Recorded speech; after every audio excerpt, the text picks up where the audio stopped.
Fala galera, beleza?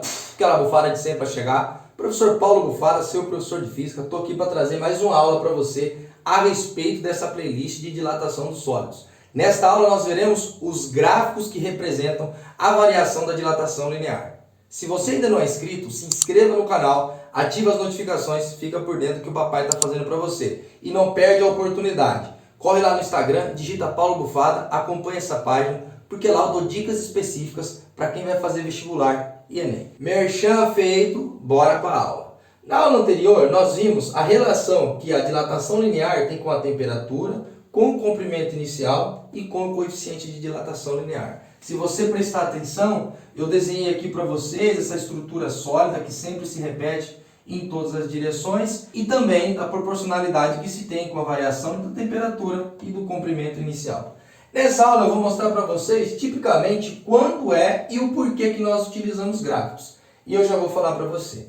Se você prestar atenção, todas as vezes que apresenta-se um gráfico de dilatação dos sólidos, você vai ter o comprimento em função da temperatura. Eu coloquei aqui as unidades de medida do Sistema Internacional. O que eu quero dizer para você? Se você prestar atenção, quando o material tem um comprimento inicial, ele tem assemelhado a ele uma temperatura inicial. Da mesma forma que eu falei na aula anterior, se eu aumentar essa temperatura, ou seja, uma variação positiva aqui, essa variação do comprimento também vai ser positiva. Ele vai ter uma temperatura final maior que a temperatura inicial, logo, por ser diretamente proporcional, ele vai ter um comprimento final para esse ponto, aonde nós temos aqui a variação do comprimento. Se você analisar essa inclinação, você vai poder assemelhar os pontos iniciais e finais e prestar atenção no seguinte. Lá da matemática, se eu traçar uma linha aqui paralela ao eixo da temperatura e dizer que ela tem um ângulo formado aqui, eu consigo reescrever este equacionamento relacionado com a tangente.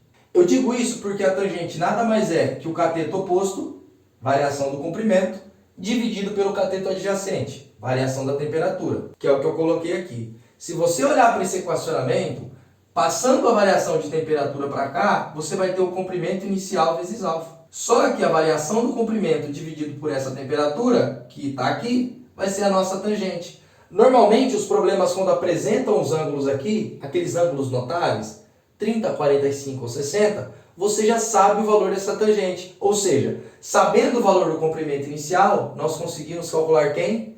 Isso mesmo, o coeficiente de dilatação linear. Gráficos desse tipo, normalmente, na maior parte dos casos, eles querem que você descubra o valor do coeficiente de dilatação linear. Mas você tem que prestar muita atenção na escala que acompanha cada eixo que indica uma grandeza física. Para você entender de uma vez por todas essa explicação, eu trouxe uma questão do vestibular da Federal do Rio Grande do Sul.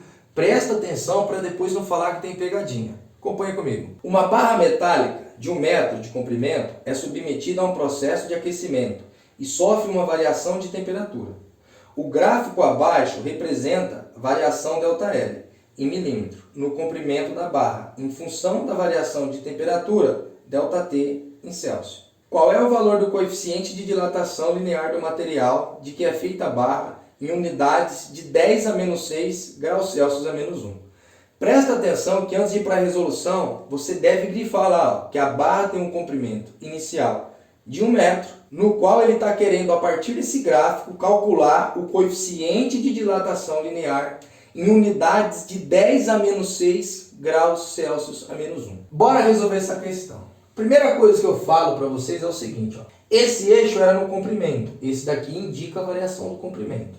Esse eixo fala da temperatura, esse daqui já fala da variação de temperatura.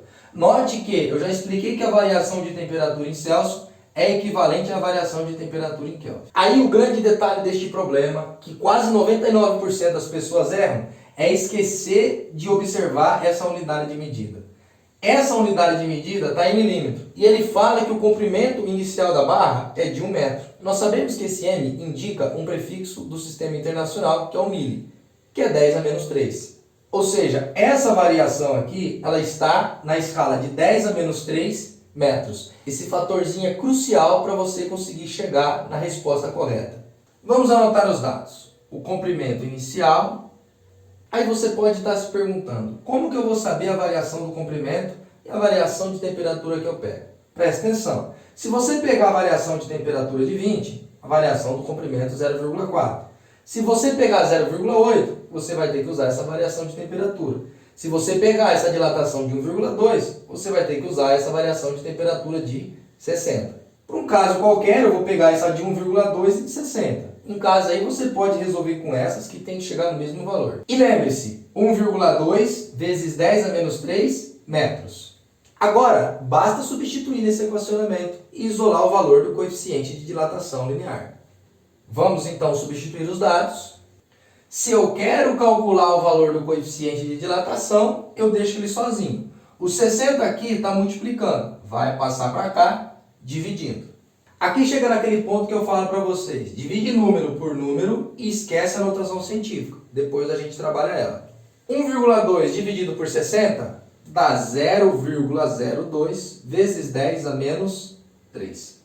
Essa daqui poderia ser a resposta para o nosso problema, só que ele pede na escala de 10 a menos 6. Sendo assim, nós teremos que transformar esse número aqui com uma potência de 10 a menos 6. Isso é muito simples. Você já tem uma base de 10 a menos 3, você vai ter que transformar 0,02 num número que multiplica 10 a menos 3. Nesse caso, a vírgula está aqui. Você vai ter que andar 3 casas para a direita para encontrar outra base de 10 a menos 3. 1, 2, 3. Agora é fácil. 20 vezes 10 a menos 3 é equivalente a 0,02, que está multiplicando 10 a menos 3. Como as bases são iguais, eu posso repeti-la.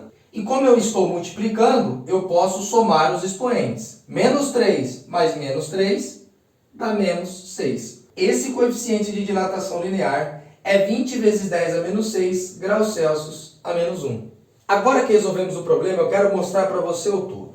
Nós mostramos a teoria, que se comporta dessa forma. Nós mostramos o equacionamento a partir dessa teoria. E agora estou mostrando para vocês como que o gráfico aparece, envolvendo tanto o equacionamento quanto a teoria. Se você dominar essas 3 linguagens, gente, eu falo sério, você vai bombar em física.